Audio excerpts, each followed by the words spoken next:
Morning, everybody. Thank you so much for taking the time to tune in to this webinar. I know that a lot of us are either finishing up school, getting ready to graduate, or in the midst of finals week. So I understand that a lot is going on in addition to the current global climate. So I just wanted to thank you guys for hanging out with me for a little bit and taking time out of your day to tune into this webinar. So the theme of this webinar today is all about convention and planning. So just to give you guys a little bit of background about myself, I am a past board member on the NSNA Board of Directors. I served as Vice President and Director South for the 2019-2020 school year. And then prior to that, I served on my state board, that being Georgia, and I was the first vice president for the Georgia Association of Nursing Students, and my role entailed convention planning. In addition to that, for the NSNA board, I was the chair of the Conventions and Programs Planning Committee. So today we are just going to dive into different aspects of convention planning, things that will make it a little bit easier in this upcoming school year for those of you that are planning to host a convention, just things that you guys can take away and implement and hopefully ease the process of planning your annual state convention.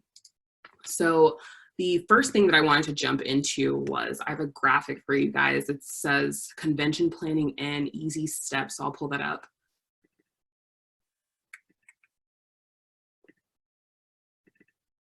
And then we can, once I pull this up, then we can go through the steps. So hold on one second.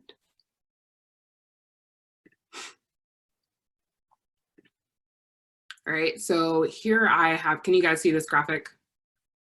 Okay, so here it is. It says convention planning in 5 easy steps. The first step would be to set a date. That's once you set that date, then you can kind of start to structure things around it. So that's step number 1. Once you set that date, you can go ahead and secure a venue. The third step would be to create a schedule. What are your attendees going to do while they're at your state convention? How long is the state convention going to be? So that falls into your schedule, because if your convention is going to be 3 days, then you need to be able to plan events that can span over 3 days. If it's going to be 1 day, then you want to be able to implement a lot of good sessions and good events within that 1 day. So you just need to figure out how long do you want it to be, create a schedule that aligns with that schedule. And then point number 4 would be to obtain vendors for the exhibit hall. We'll get into that a little bit later. And then the 5th step would be to set ticket prices. So I'm going to go ahead. I have some notes here, so if I'm looking over, that's what I'm looking at. So the first thing that I was going to go over was something called a RFP, or a request for proposal. When you're starting to set your date for whenever you're trying to have your convention, then you're going to send this out to local venues. So with our state association, we had a Google Drive. It was a shared Google Drive, and every year when we did a board turnover, then the new vice president had access to this Google Drive, and it had basically all the convention sites in the state of Georgia, their emails, their contact number, person, all that stuff, and you had access to it. So let's say we decided this year we want to have it in Athens, Georgia, or we want to have it in Atlanta, Georgia. I can go through, contact all of these people, send them this request for proposal, and basically it's saying, this is who we are. We're, the Georgia Student Nurses Association. We're going to be hosting a convention that hosts typically 400 to 500 nursing students annually. This is what we do. This is the space requirements that we need. So we need 5 rooms that can accommodate this many people. We need access to catering. We need access to audio visual. Just saying what you will need in order to host a successful convention. So you send it out to them. You say, this is the date that we're going to have our convention. And then whoever is in charge of coordinating emails you back, and basically they send you an itemized breakdown of, this would be the cost to have audio visual, this would be the cost to rent out this room, this would be the cost. They give you basically a broken down budget, an itemized budget receipt, an itemized receipt of how much it's going to cost to host your event at their convention center. And then you're able to go through and compare the different RFPs that you receive and decide based on your organization's budget where you want to host it. So that's I would say up there with planning your event. Scheduling a date, that is one of the most important things that you need to do, because you have to keep in mind that not outside of us being nursing students and hosting an event, other events, professional events, companies, they plan events years out. So you run into, if we want to have our event on October 1st, then somebody has already booked it, 3 years ago, they booked that date. So that's where you run into something, and that's why it's really critical to book those dates quickly. So that the request for proposal, that's going to be up there. One of the first things that you do once you get into your role and you start planning your convention. The next thing outside of scheduling a date is to pick a theme. So when I was scheduling a theme for my state convention and then also for mid-year convention and annual convention, then I went back and looked at what has been done in previous years. So you don't want to repeat a theme that was done 1 year ago, 2 years ago, 3 years ago. It also helps to use resolutions from NSNA as a guide. So with our state convention, I will show you guys the logo that I designed. And for this past year, for NSNA mid-year, the theme was Dare to Be. And then for annual convention, the theme that I decided on was nursing, the most magical profession on earth. And then it had the byline. So I will pull up the logo that we ended up designing for our state convention.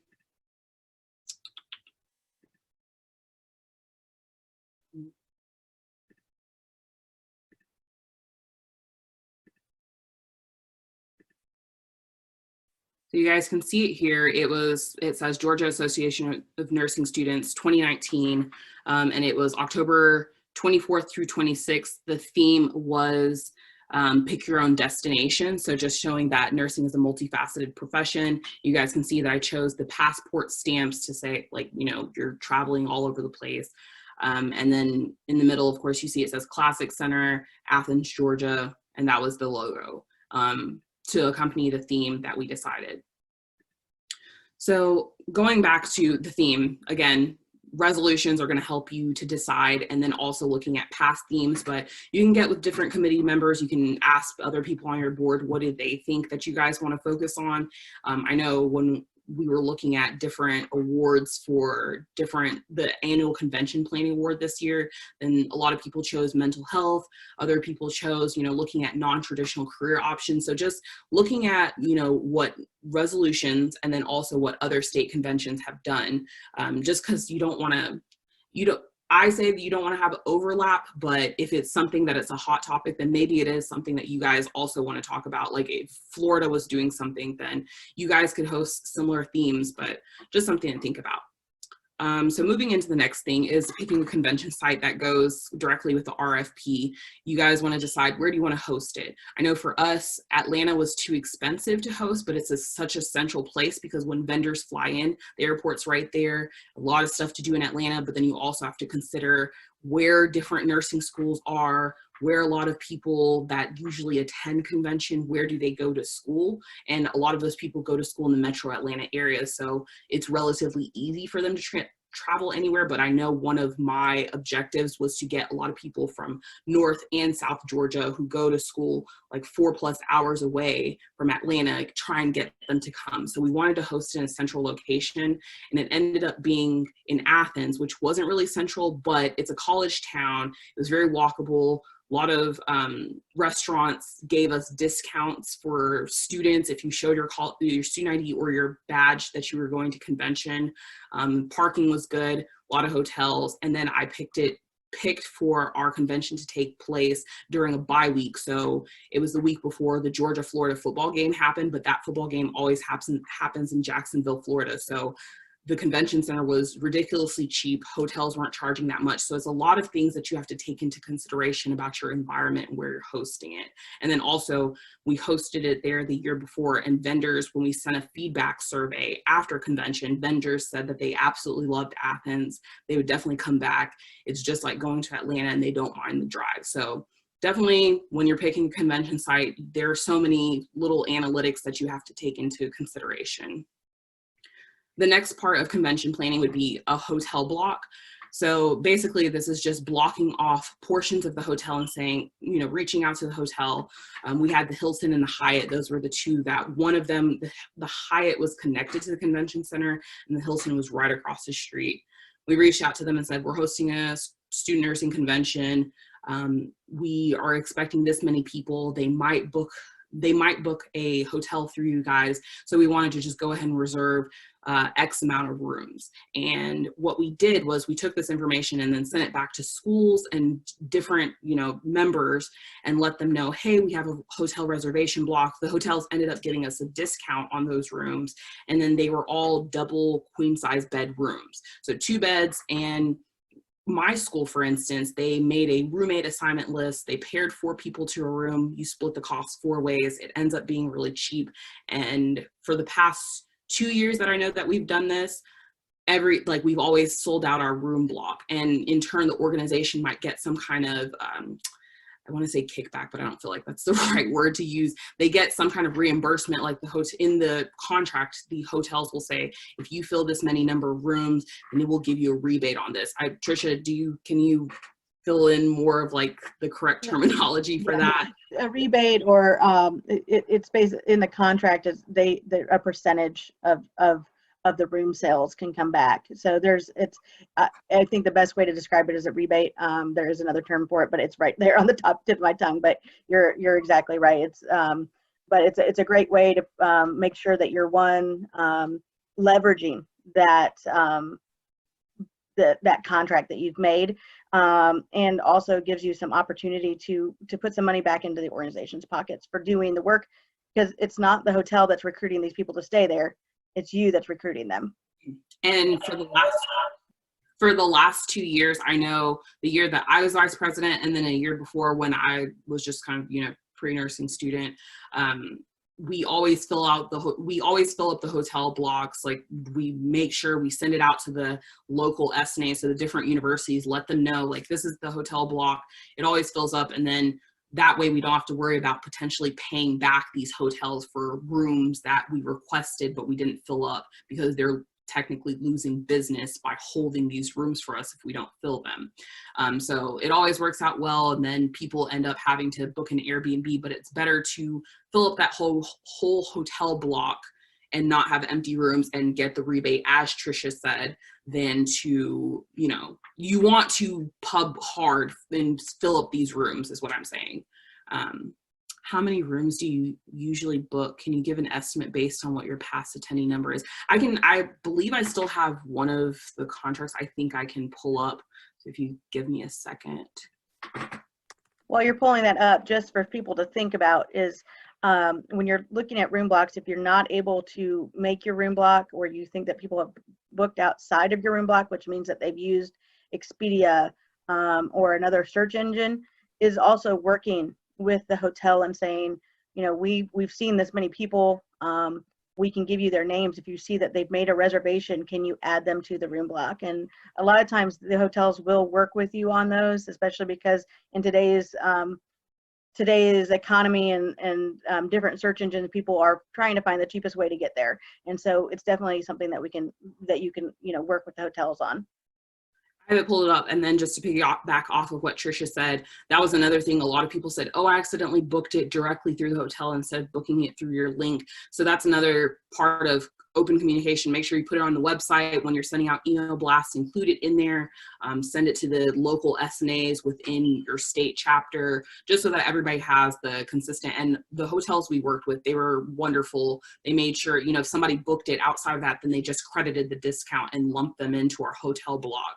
So that's something also to discuss. Make sure that, if there's a code or a link, if you can get something like a coupon code or a individual link for your organization, then talk to them and see if they can work that out. But I do have the contract pulled up, so I can share my screen and show you guys just that particular part of how many rooms we requested. So for the guest room blocks, we requested 9 king rooms, and this was for a parliamentarian. The parliamentarian that came, certain vendors requested specifically they wanted a private room, and not every vendor got their own room. So that's something, like, we had different vendor packages, which I'll get into later, but only certain vendors and the parliamentarian got their own king individual room. The double queen rooms that we requested, this one is just for the Hyatt, but we requested 20 double king rooms, and our convention was Thursday, Friday, and then it ended on Saturday. So we only requested it for Thursday and Friday. So we requested 20 rooms each day. And if you think about it, that's 2 beds that can sleep 4 people. So total that sleeps 80 people with the block that we requested. And then king suites, I misspoke. The king room, we had 9, and then the king suite, that was 1 for the parliamentarian. So total, it shows that, and then it shows the rate that they gave us for each of the rooms. So it goes into a little bit of detail. Parking, we had to include, you know, you have to tell your attendees if they have to pay for parking, if the hotel is going to give you free parking. These are all things that you have to remember and include and think of. These are hidden costs, so to speak, things that you don't just think of, I'm going to make a hotel block. You have to consider all the associated costs that come with doing that. So yeah. If you guys have any questions, definitely put them in the chat or feel free to chime in. Otherwise, I'll just keep going through this. So then the next part of convention planning, I think from here, it kind of just gets scattered, but these are all key components. So the next part of convention planning would be ticketing. This is how you're going to make, I would say this is the second way that you're going to make the bulk of your money for your organization. What I did when I was first vice president for our state association, we had 3 different tiers. So we had the early bird special, we had regular special, and then we had the last chance tickets. The early birds went on sale. So I came into my role in October, and then we started selling tickets for our convention that was the following October. We started selling them late June. So by that time, you have to take into consideration a lot of nursing students, they don't have their schedules, they don't know what's going to be going on. I know for my university, I did have my schedule, but I didn't know in terms of clinical. So people who are going to buy those tickets, if you go to a school like mine where faculty gives us that weekend off for convention, you can go ahead and buy your ticket. But a lot of people are not going to buy the early bird ticket. So that's just something to keep in mind. But we started those at $75. The regular ticketing, that went on sale the first day of classes. We started school later than other schools in our state. We started August 20th. So by doing that, we were able to let everybody else start. Everybody else had their schedules before us. And then I was basing it on, I know that I go to a school where everything happens later. So we allow people time to figure out their clinical schedule, their practicum schedule, whatever it is. And then once you have that, then you're like, okay, the convention's in October. I know that I have clinical on this day, and then I can go to convention. So regular ticketing lasted from August to the second week of October, second week of November, second week of September, excuse me. And then last chance was from September until 10 days before the convention started. And we chose 10 days before the convention started because the convention center requested a final count of attendees. So we had to close ticket sales, and then everything else was tickets at the door. So you can set the prices however you want. We started at $75, and then I think by the end we were at $125. And then with at the door, we charged just an extra $10, so it was $135. In addition to that, we also had different varieties of what types of tickets you could buy. So we had group ticket prices. If you had a group of 10 or more people, you got a discount, and it would be $75 per ticket, no matter when you book the tickets. We had a 1-day ticket if you just wanted to come for 1 day of convention, or a 3-day ticket. Prices varied, we set them accordingly. And then we had tickets for faculty members, and then we also had tickets for if you were a state association member or if you were not an association member. So obviously if you're not an association member, it makes it more expensive, and the way that you became an association member is if you bought an NSNA membership. So you were encouraged to get the NSNA membership, and then the difference in price was based on whatever the NSNA membership cost was. So it just benefited you to go ahead and get the NSNA membership. So then later on you would get that discount. So ticketing, you just have to, when you're setting your ticket prices, you have to think, what is the total cost, operational cost, how much is it going to cost to put on your convention? So then from that, you can decide, do a breakdown of how much can you charge for a ticket to where you're not breaking even, you're not putting your organization in the negative, and you're making money, so that you can, at the end, you put on your convention and you can make a little money, or maybe if you're not making that much money, you're able to just put it on, and then you have to find some other way to make money for your state organization. So then this moves on to making money.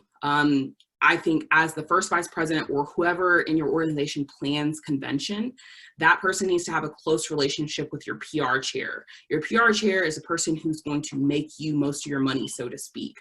This person is going to secure the vendors, and vendors are the people who go into the exhibit hall. So I'm going to pull up 2 graphics for you guys and show you, one, the exhibit hall that we had for the year that I planned convention, all of the different vendors that we secured. And then the second thing that I'm going to show you guys is our vendor packet. So basically this booklet that we came up with, we sent to vendors, and it's basically asking them to come to your state association and saying, hey, this is who we are. If you'd like to sponsor us, it's fundraising, but you're telling them, hey, if you give us this much money, then this is what you get, and you have access to pre-nursing students, etc. So I'm going to show you guys those 2 graphics right now.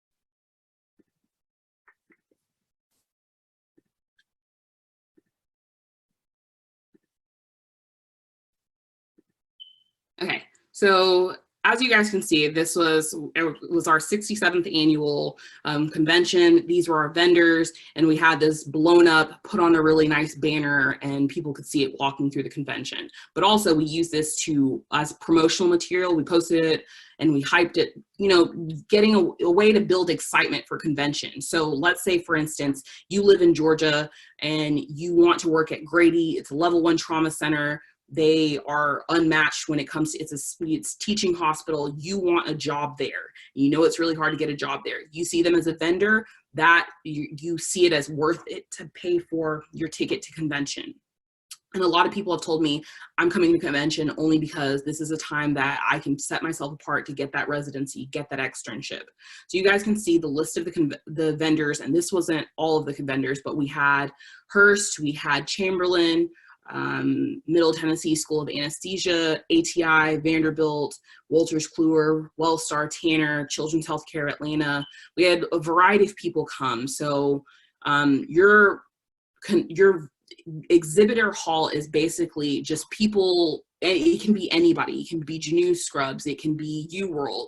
And something that you can also include is ask them, hey, when you come, can you give a discount, or can you donate something like lanyards? We had Wolters Kluwer donate lanyards, and we use those lanyards to put people's ID badges together. Then we also got the bags, and we put supplement, when people are walking around the exhibit hall, they can put the materials that they pick up when they're talking to different vendors. So this is how you're going to make the bulk of your money. The quality of your exhibit hall has the potential to make you guys a lot of money. So that's just something to keep in mind. And then the next thing that I wanted to show you guys was the vendor packet that we created to send out. So this was ours, and it had our theme. And then again, we typically have 400 to 500 attendees. It has the date, the location, and then basically there's a letter that's put together. Dear potential vendor, we are pleased that you're considering becoming a vendor. Through collaboration of several organizations, we plan to offer pre-nursing students, student nurses, licensed nurses, faculty and staff a unique educational experience. We hope that you gain exceptional value in representing your organization. In this packet, you'll find helpful information. And then our PR chair signed it. So then it gives background on what the Georgia Student Nurses Association is. And then it tells you what we plan to do at convention. So it's a 3-day networking experience for pre-nursing students, student leaders, and just faculty to give insight. It has legislative engagement and motivational speakers. Then you can see here my contact information for inquiries, questions, or concerns regarding the event. Their event details of what's going on. And then we asked for payment methods. So now we're getting down to the different tiers of sponsorship. So we had a leadership luncheon, and this was, you know, social media acknowledged as leadership luncheon. It's for 15, you can do a 15-minute presentation, and your vendor would pay $1,500.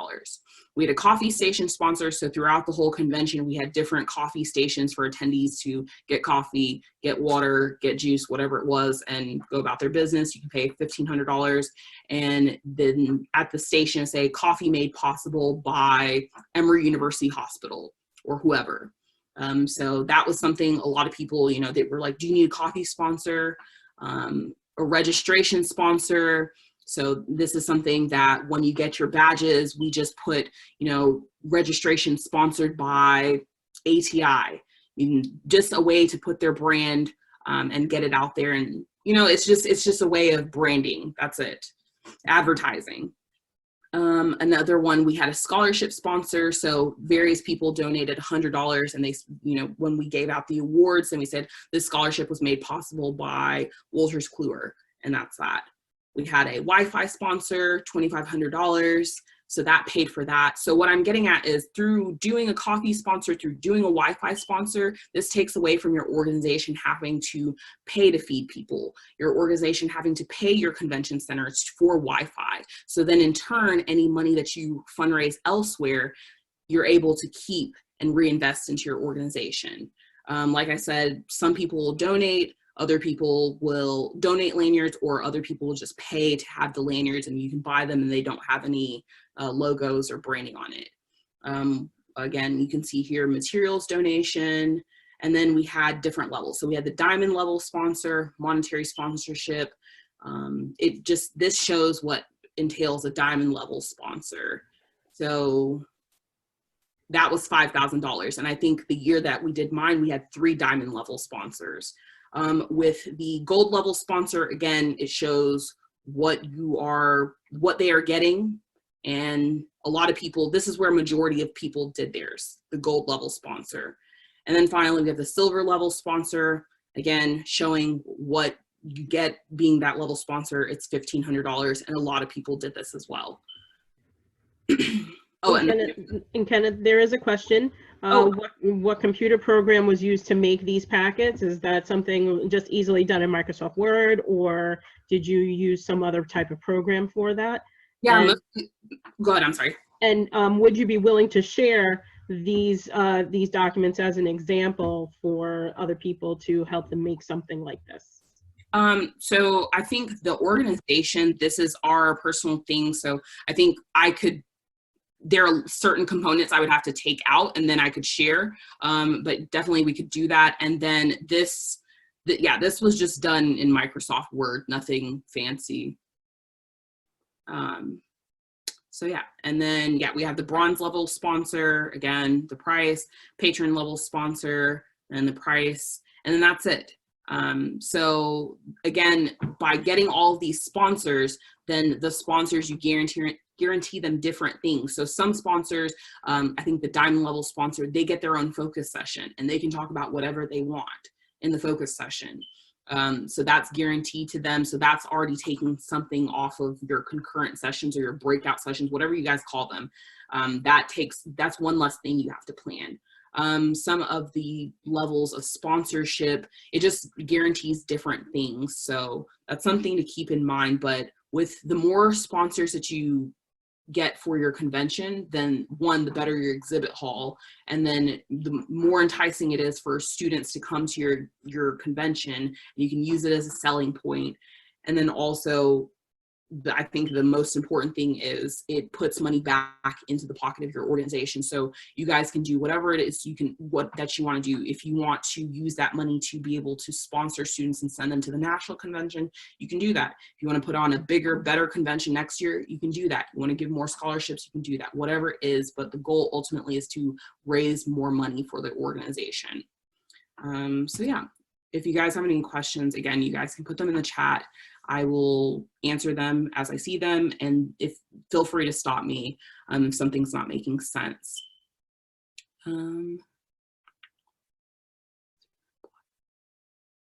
So yeah, the next thing that I was going to say, we already talked about picking a date.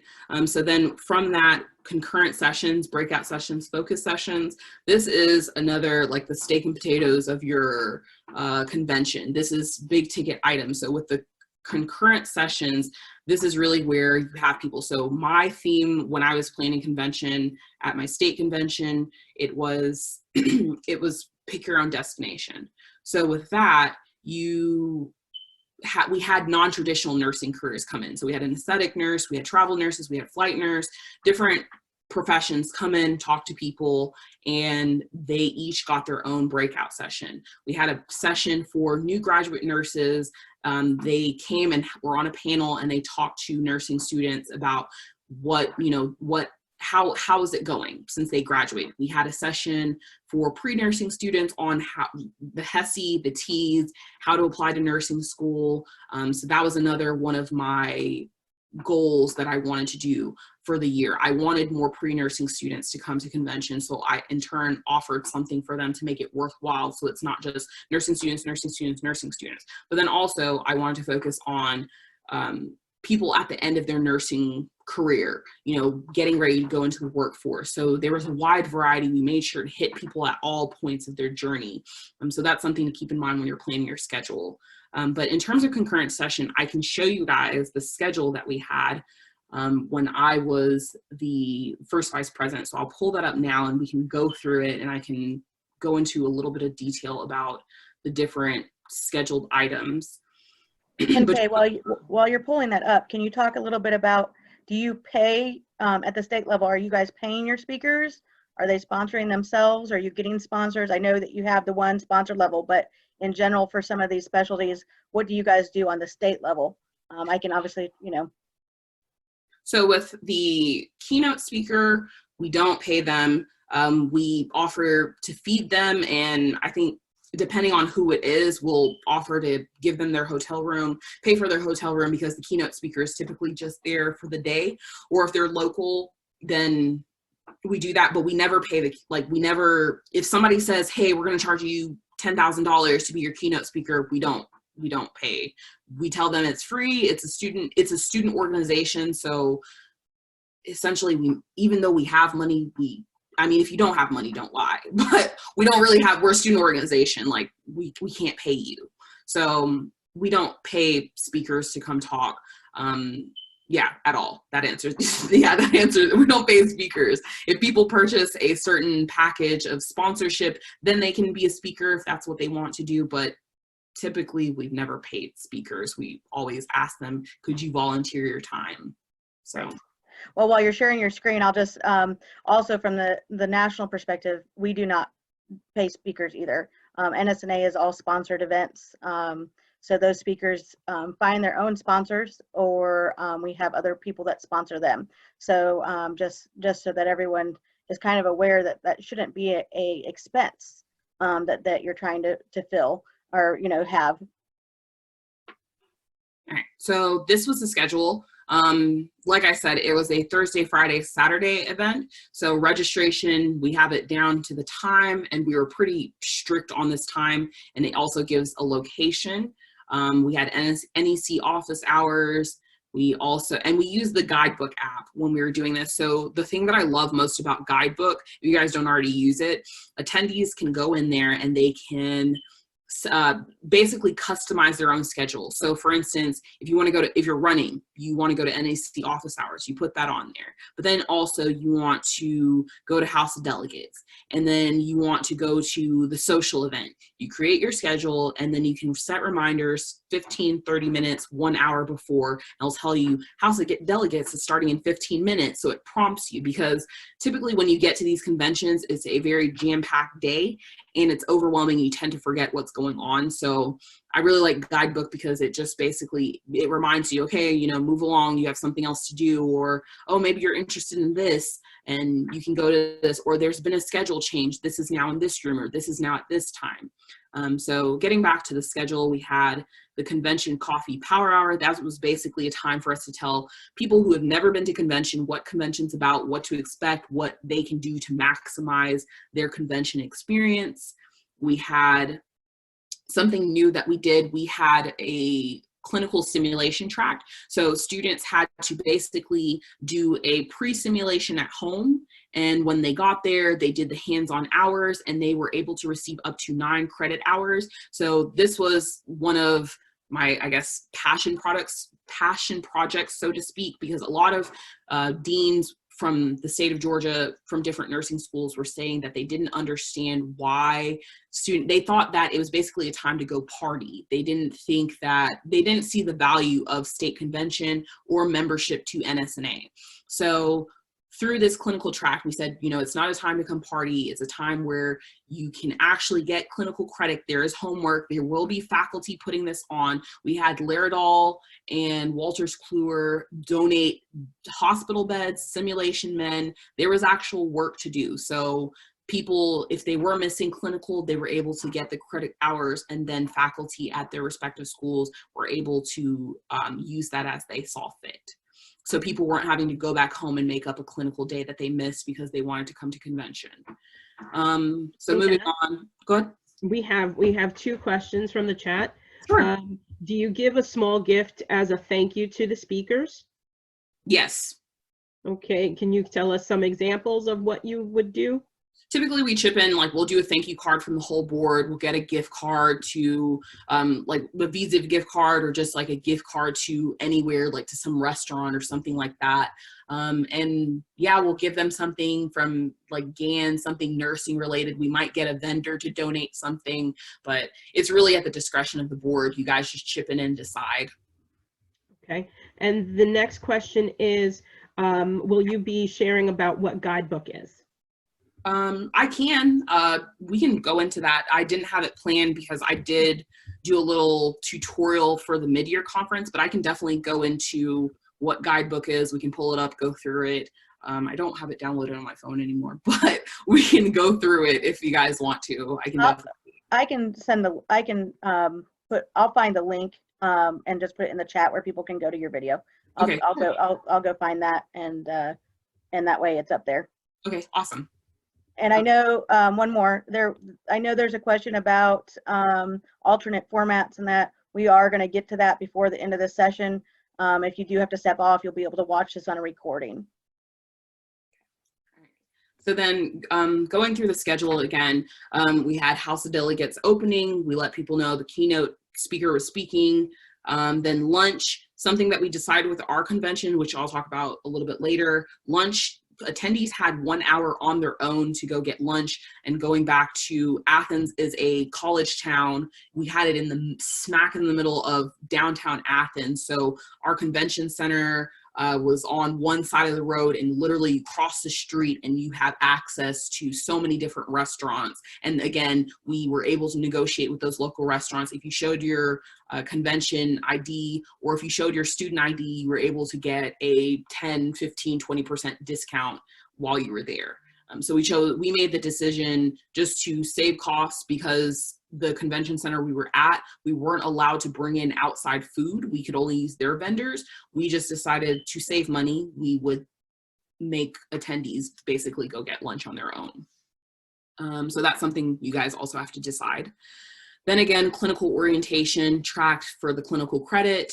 The exhibit hall opened, so this was a time for attendees to go network with different hospitals, talk to different vendors like UWorld, Kaplan, Picmonic, whoever it was. You can go talk to them, get free stuff, get free t-shirts, secure a nurse residency, pass out your resumes, get a PCT position or a nurse extern position, whatever it is that you want to do. And then also something that I had going on, we divided the exhibit hall. So it was actually into 3 portions, and I'll go into detail about this more, but we had it in 3 portions. At the very back, we had a blood drive going on. In the middle, we had a raffle fundraising table, and then the whole perimeter of the exhibit hall were vendors. So we'll get into that a little bit more, but the exhibit hall opened so attendees could go at their leisure and look. Then you guys will see here from 2 to 5:45, we had focus sessions. They were in 4 different rooms, and it was 4 45-minute sessions a piece. So we had those 4 rooms. They were all lined up next to each other, and outside of the the rooms, we said what each focus session was. So those are what we call, they might be referred to as concurrent sessions, but those are what we had going on. Then, Nkenna, we have another question. What sessions do you offer? Sessions for faculty, and what type of sessions do you offer? So this is when the faculty advisors come in, and another part like of my passion project like was having a deans and directors luncheon. So we partnered with the deans and directors of Georgia from the different nursing schools, and I gave them their own room. We catered breakfast and lunch every day for them. And this was important to me because, again, I mentioned that a lot of these deans and directors did not see the purpose of us having a convention or why they should let their students miss school. So we put this on, they got a chance to come together and talk. They got to talk to schools like my school, my dean talked to them about the importance of, you know, getting involved. And then I got to also speak because I was somebody who came into nursing school, didn't know about any of this, NSNA, the state board. So that was a faculty breakout session, and it wasn't just limited to the deans and directors, but then also our faculty advisors, they coordinated faculty breakout sessions. I don't really know what happened in those because it was kind of a hands-off, like they just told me, hey, we need this room, hey, we need coffee, breakfast, and lunch, and I made it happen. So you have to ask your faculty advisor for more information and direction on really what, but I know with the deans and directors, that was something for faculty that I directly had my hands on. In terms of specific faculty breakout sessions, I can't say. I know for mid-year, I went and spoke at something for faculty and basically telling them, same thing as the deans and directors, telling them the importance of students being involved, and what I've learned through NSNA membership. But yeah, you have to talk to your faculty advisor, really. Okay, and we do have another question. How did you get clinical simulation to be worth credit hours? What did you do? So again, there are a good bit of schools that are really like involved with NSNA and with a state chapter. So it was I would say it was easy because we already had that support backing. So we reached out to the deans of these schools and said, you know, what you guys allow your students to go. So basically tailored a curriculum track around what they were willing to give us. Like, students are allowed to miss school for 1 or 2 days, and we're willing to credit them. The average was like 8 to 9 hours. So that's how we tailored it. But it's really, it's at the discretion of the schools. We made sure to say that there were people who came that go to schools that they don't have support from, and they did the clinical curriculum track, and we told them it's at the discretion of your school. So your school may or may not give you credit. So it was, go ahead. Sorry, from the national level, we do have the ability for you guys to look at Leadership University. That is through the main website and gives you guidelines on how to use what you are doing within NSNA to write up for credit hours or for those items. And so it's really a great resource, and I'll put that link into the chat box. So then getting back into this, again, we had legislative resolution roundtables, and this was required for resolutions authors. So it's similar to NSNA. And then we had another break. So people had a chance to go get dinner. If you wanted to, you could go study. If you just wanted to chill, then you can do that. And then again, at the end of getting into the end of day one schedule, from 7 to 9, we had Around the World, and that was our social event. That was our themed event. I'll explain more about that later, but that was a way to no stress. You really kind of get to relax, hang out, enjoy the convention theme, and that's similar to the first night party that you'll see at mid-year or annual convention. So with this, we did Around the World event, and basically we got custom booklets that had the logo that I designed, and they were mini passports. At each station, a board member was there. They stamped your passport, and you had to do things like we did a PPE, like a PPE race. So who could put on their PPE correctly the fastest? If you did it, if you won, you got a stamp. Just various things like who could ambulate their patient fastest. We basically went through different nursing school skills. It was fun. You won a prize. And then at the end, I think we gave away a free Nclex review with Wolters Kluwer or with UWorld, something like that. So it's just a fun way to relax, network with people from other schools, and, you know, have fun. And we required all candidates and delegates to attend, because while it's not a time for them to, what is the word that I'm looking for? It's not a time for them to campaign, but it's good for them to show face, basically, and, you know, get people to know them outside of their formal role. So then getting into the second day schedule, again, registration, NEC office hours, the deans and directors meeting I was telling you guys about, that was from 8 to 4 p.m. We had with the clinical track, we did an escape room simulation. We had the House of Delegates, a faculty breakout session you guys can see from 11 to 12. We did meet the candidates. To speak to meet the candidates, this is whatever format that you guys want to host this in. The last year, the way that we did it, I like the way that we tailored it and modeled it after when we went to annual convention in April in Salt Lake City. We hosted our state caucus by letting people sit in a circle, and then basically our president drew questions and that the NEC had composed, and we asked one question, and everybody who was a candidate for NSNA that attended the Georgia caucus basically answered the question. So it wasn't one person answers this question, everybody answers the same questions. It makes it fair, and everybody gets to submit their responses. So that's the way that we did it this past October. The year before, when I was running, we went into the room one candidate at a time. All delegates were required to attend, and then anybody else who wanted to come could come. Faculty came as well. You went in and they gave you 1 minute. You had to give them a 1-minute elevator pitch, and whether you were finished or not, they would say thank you, and you had to leave the room. And that was it. So you can do meet the candidates however you'd like to do, but that's how we did them. That's 2 examples of ways that we did them. I know when I ran for NSNA, we had the headquarters, the NEC headquarters, and when you came to meet the candidates, you walked around, you had your poster. I know at my table, if I'm not sure if any of you went, but I had at my table, I had a little game show wheel that you could spin. I had nursing trivia, I had stickers, ribbons, badge reels that I passed out, and it was just very casual. You could ask me questions, talk to me, and it had my platform on a poster, but you can circulate through the room and basically talk to people. So that's a way that you can do that.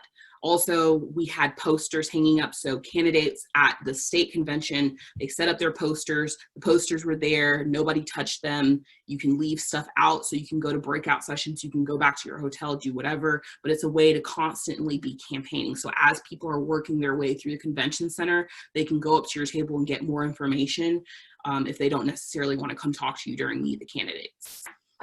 So moving on with the schedule, again, House of Delegates, sorry about that.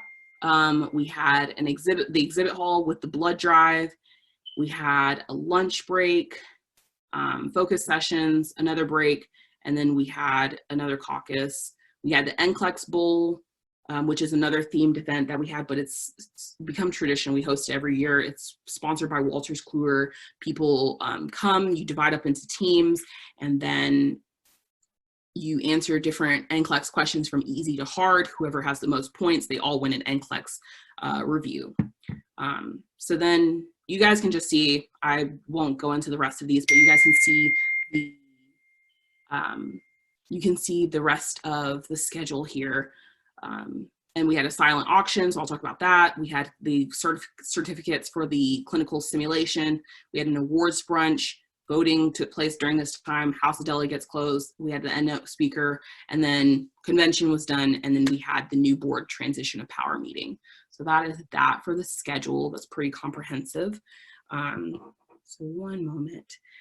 So then, again, I mentioned to you guys just getting into, I'm going to try and go through these next things pretty quickly. Sorry, I spent a good bit of time of that, but I'm going to try and go through the rest of these things fairly quickly. So if you guys have a question, just stop me at the end, but in an effort to get through everything, I'm gonna speed through. So again, I told you the keynote and EndNote speaker, your goal there is you want somebody engaging, so you want people to hold people. The EndNote speaker, they should both be heavy hitters. You want somebody who's gonna keep students at convention. So somebody get people hyped up about convention, and then somebody who people see that they're an EndNote speaker and they wanna stay. So I think at Salt Lake City, we had Alex Wubbles come talk, and a lot of people, it was relatively new news and people wanted to see her speak. And that was something why I know for me personally, I decided to extend my flight and stay to hear her talk. So that's what you should, your goal should be with a keynote and endnote speaker. Again, with Exhibit Hall, you want to decide how you want to divide it up. We already talked about faculty breakout sessions. The new board transition and power meeting, we chose to do it immediately after because they're still here and it's easy, convenient. You have to stay maybe 1 or 2 more hours, but it allows you to exchange email passwords, any other passwords that you have. We have to come up with a binder for our designated person. And in that binder, we give them everything that they need. So I had a comprehensive binder of convention planning that I gave to my person. And then when they do their transition of power meeting, they will give it to their person. They will add things as needed. So the binder that I turned over had a letter from my predecessor, had a letter from the person who came before me, and then a letter from me, and then whoever got the binder, they're going to put a letter in there. So whoever, for many years to come, they'll have letters from different first vice presidents about convention planning. In terms of lunch break, I mentioned to you guys that with lunch, we chose not to feed people. We allowed them to eat on their own. Typically, feeding people is going to be very, very expensive. So we just usually choose not to do it. When we did the deans and directors luncheon, we had so much food left over and they prepped so much food that day we did let attendees go ahead and eat because they told us basically it was going to get thrown away. So we made an announcement, said, hey, if you're hungry, go eat and there's food.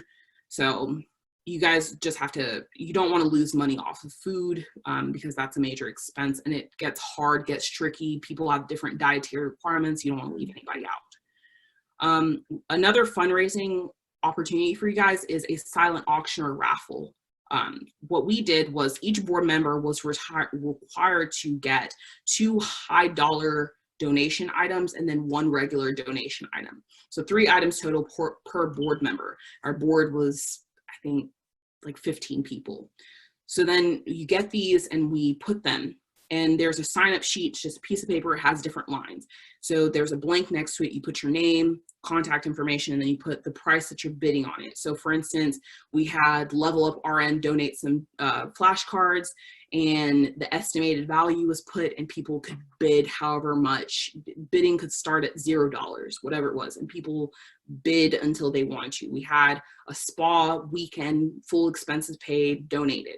So different things that you get. That money in turn, it's donated for free to the board, and then the money that you get from the raffle goes into the organization. You guys can choose to do whatever with it. So that's another fundraising option. At the end of convention, you want to send out a feedback survey, basically 1 to attendees and then 1 to speakers and vendors, asking them what ways can we improve, what did you like about convention, and then use that information and pass it on to the next board so that they can in turn improve convention. We sent out something that I did with NSNA mid-year. I chose to sign thank you cards for all of the vendors in the exhibit hall, and that was quite a few, but I think it's a personal touch. And I personally like handwritten cards, so I just thought I got all the board members to sit down, sign all of the cards. We sent them out, and then as I thought, my thought process behind it was, if somebody gets a handwritten card from you, then they are going to think, wow, they really appreciate me. It's not just some generic email sent out, and they're more likely to return. I know an issue we run into with the Georgia Convention is that a lot of times other professional events are taking place. We typically have ours right near, it's in October because of the bylaws, but it's typically late October. So something that we always run into issues with is we don't want it to conflict with NSNA mid-year, but then also Florida typically has their convention around the same time. So when it comes down to it, vendors might have to decide between whose convention they want to go to, and that might be the deciding factor. A lot of vendors pulled out because they were like, oh, we're going to Florida's convention, and as a result, you might be missing out on $2,000, $5,000. So just something to keep in mind. We already talked about food.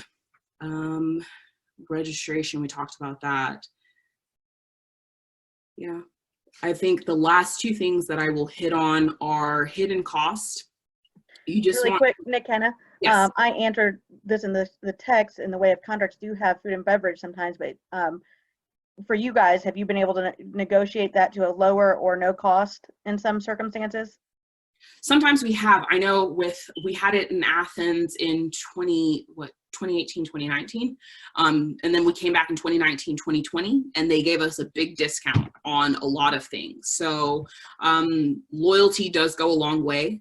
And also you can, by getting those RFPs, so the requests for proposals, by getting those, it gives you leverage. You can say, oh, well, Atlanta, this place in Atlanta is offering to host us for this much. Can you match this? Can you do this? Sometimes you just can't negotiate. Like, for instance, if a convention center doesn't have the size to accommodate you, the space to accommodate you guys, there's no go. But for certain things, like if one place is charging you $1,000 for audiovisual and another place is trying to charge you $6,000, you can say, oh, can you bring this down? You know, they're willing to do this for us, or they're willing to throw in this much food because we're bringing this many people. So you can negotiate. The worst they can say is no, but the worst thing you can do is not ask, then you never know. Hidden cost, again, something you have to be careful with is, let's say you get a speaker, now the speaker wants a wireless the headset microphone. And the convention center is like, oh, okay, yeah, sure, we'll get you one of those, or we'll get you a podium, or we'll add a light here, but they're not going to tell you, you know, it's going to be an extra $500. You're just going to see it on the breakdown for the bill. And with a lot of these, again, I'm not sure if I mentioned, but you have to put a down payment. So I think for convention, we had to pay a $5,000 down payment for ours. And then immediately, as soon as convention ended, we had to pay the remaining cost of convention. So had to have a check ready to pay for it by the last day of convention. So that's also something to keep in mind. Like, once you're willing to secure a place, they usually make you put down a down payment to hold your spot. So yeah, just be wary of hidden costs that you may have to pay. And then the last thing that I will touch on are certifications. This was something that I really liked. When I went to my state convention for the first time, we had Stop the Bleed certification. It was nice. When I went for extern interviews, that was a good talking point. I know when I went to NSNA mid-year, they had the American Red Cross disaster relief certification. Never really got to go, but that is another one that I've heard from people that they really like that. So people tend to like these certifications because it beefs up your resume, makes it worthwhile. Although a lot of these you can do for free, you don't have to pay for them. People see it as getting their money's worth because they get a free certification for coming to convention. So it's just one of those things to add. People can put it on their resume. It looks good. It's a good talking point. So yeah, I think that's pretty much everything. I don't know, you guys, Trisha and Jasmine, you guys tell me, do we have time to answer questions for people, or? We do have time. Okay. Yes. I'll go first while other people may have questions. We did get asked about online with being in such uncertain times. I know that this is nerve-wracking for a lot of associations that have fall, summer, and early fall, late fall conventions. And so we have had numerous states reach out to NSNA for some information. The one thing that I can tell you is to make sure that you have a contingency plan. Make sure that you know how to capture those dollars that spent, the sponsor dollars, registration dollars. You want to be able to build an online environment that allows for your registrants to transition if needed. Though none of us know what's going to happen in the next 6 months, it's very important as you go through to find vendors, as you're talking to your exhibitors and your sponsors, to let them know that you may need to go ahead and transition to an online, and that as part of this, that you need their buy-in as well. The other part of that, and I think Nkenna would agree, is to build a program that can be portable. We with NSNA, just this past week, we were able to move the Nclex online. We are also looking at other educational programs. So as you are working on your programming for the fall, you can definitely look at programs that can be done online, educational sessions through Zoom, different things that you can do that way. The other part of that too is that you need to also make sure that that you're looking at ways to do your business meetings. One thing that we were able to do through NSNA, the elections have been online, delegate credentialing has been online. Those are all things that you can transition online through programs such as Zoom. There's Uber conferences, different programs that are free to minimal cost for you right now. There's a way to also make sure that's all secure as well. NSNA, myself, and any staff member would be willing to answer any other questions that you have as you're looking at this, as we do, want to also support the state organizations to make sure that you are keeping things going as well. So, and that's what I have to say about that. I can answer any other questions. I know it's very vague, but it's really about having a plan for the future, working with the sponsors, those kind of things. I did put into the chat guidebook. Guidebook is a cost service, but that's the importance of sponsorship. Some of these universities will sponsor your app. So it's definitely something, especially like with something with Nkenna's program that she showed everyone, that could be a sponsorship level. You could be the app sponsor. So those are definitely things that you can do to get those cost covered. And going off what Tricia said, a lot of universities, they want to help. Like I know for my school, because I was a board member, they were saying, how can we help? What level of sponsorship do you need? Do you guys need somebody to donate bags, lanyards, whatever it is? So talk to your own school, because your school might have the funds to donate and give the money. And I don't just mean like we have our Student Nurses Association. Like I went to Georgia Baptist College of Nursing, so we had GBANS, Georgia Baptist Association of Nursing Students. I meant like the actual university. So like our admissions office was willing to sponsor and come and tell about not just the BSN or RN to BSN. They were talking about master's level programs and doctoral level programs. So talk to them and see if they want to get involved. Something I was going to answer in the chat, Carol asked, if you pay on the last day, when do you have a chance to review the bill for discrepancies? So that's during the transition of power. Usually that day I meet with whoever is in charge of the convention center, and they give you the bill or they email it to you, and then you have a chance to sit down. And we typically try and either the PR chair would mail out a check or like have the check ready, but we'd sit down and we'd be able to go over different things. So that transition of power between the new board, it might be 1 to 2 hours, but afterwards, like getting all of our stuff out of the convention center and handling all of the operational or the logistics, whatever you want, the business side, handling the business side of that. I'm not gonna lie, a lot of times we were there till 11 to midnight, like just waiting, like going through stuff and like talking and wrapping everything out and then going our separate ways. So it's a long process, but we sit down and we go through it. We don't just rush and blindly turn over a check. So we sit down as a board and look at it and make sure, like, did you request this? Or, oh, we didn't request this for food, or, whatever it is, but go through and making sure that we're blindly not just giving away money. Did anybody else have any other questions or anything that I might not have covered?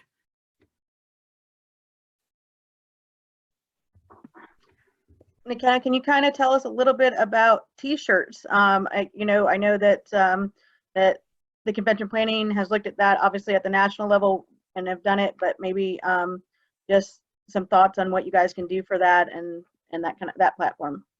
So the T-shirt idea, as you guys know, I was really big on, through this webinar, I've said I've been really big on fundraising, just because when I came into office, the year before, the girl who was in my position, when she came in, they were severely in the red. Like they were in they went into debt because of convention.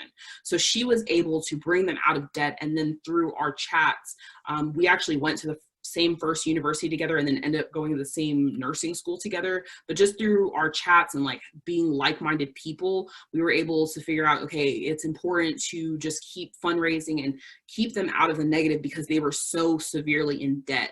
So when I came into my role through NSNA, then I thought, okay, we always want to make money. Making money is always a good thing for the organization.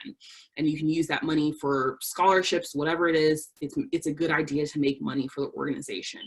So with our state convention, we did fundraising tables. People could sell whatever they wanted. And you guys have probably seen fundraising tables at NSNA, people selling t-shirts, lanyards, badge reels, whatever it is, little laptop stickers.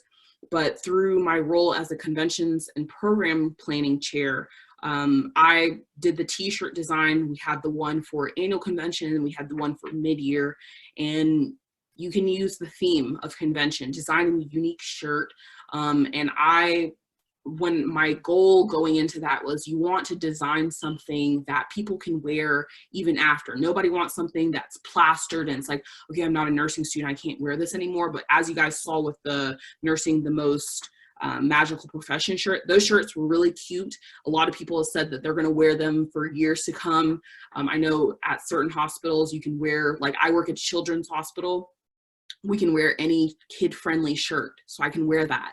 And people will be like, oh, that's such a cute shirt, whatever it is. But just that was one of the goals. We want to make money. We want to sell something that people like. We're students. We know what other students like. So you can't go wrong. And the way that NSNA held it, we did it through Creative Inc., I think, was the company.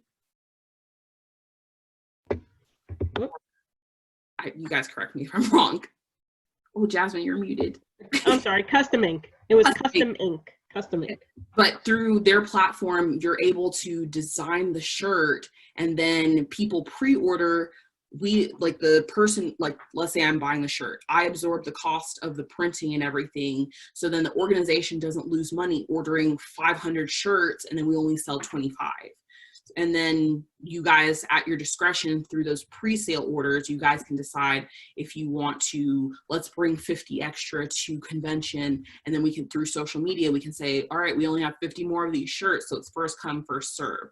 But I think that's a really good idea in terms of fundraising. It's a good idea. It's not the only idea. Like I mentioned, you guys can, if somebody has one of those Cricut printers, you can make stickers. We had agenda stickers, laptop stickers, cute badge reels. We had, everybody loves those ribbons. So we got little funny sayings. So like they gave me one that said like the mastermind of convention for our state convention, and I put it on there, but people could buy those ribbons for $1 and they had different sayings on them. Like one was like most likely to be cracking a joke, most likely to sleep through clinical, like just fun little things, and it was $1 and we sold so many of those. So you guys get creative. We had cute cups. There were a lot of things that you guys can sell to make money in addition to your exhibit hall. So yeah. Does anybody else have any questions? Anything else that you want to go into detail about, or anything I didn't cover too in depth? Give me an example of photo. Oh goodness. Let me see. I have to go through my phone and see if I have any pictures from convention. Hold on. I'm scrolling through now.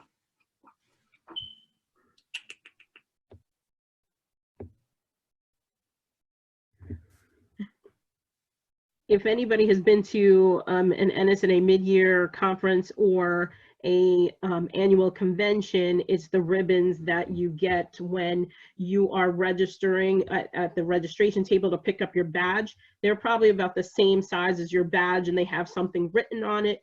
And it just indicates either maybe you're a new attendee, first time attendee, or you're a delegate, or you are a member of the board of directors. It just indicates something, but it's a very small ribbon, similar to what people get for placement ribbons, but it's a more rectangular shape.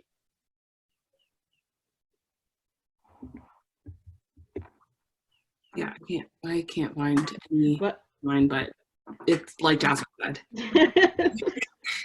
And so you can get the official ones and then you can get the fun, silly ones. The official ones, we don't charge them, obviously, but I know like from going to mid-year and annual convention, there are people who it's their sole goal to collect as many of those ribbons and have a competition. So people can buy those and they can say all kinds of funny things, but we charge them $1 and it's a way to make money. And you order a bulk order of them, maybe they come with 500 and it's like $20, and you have them for years to come.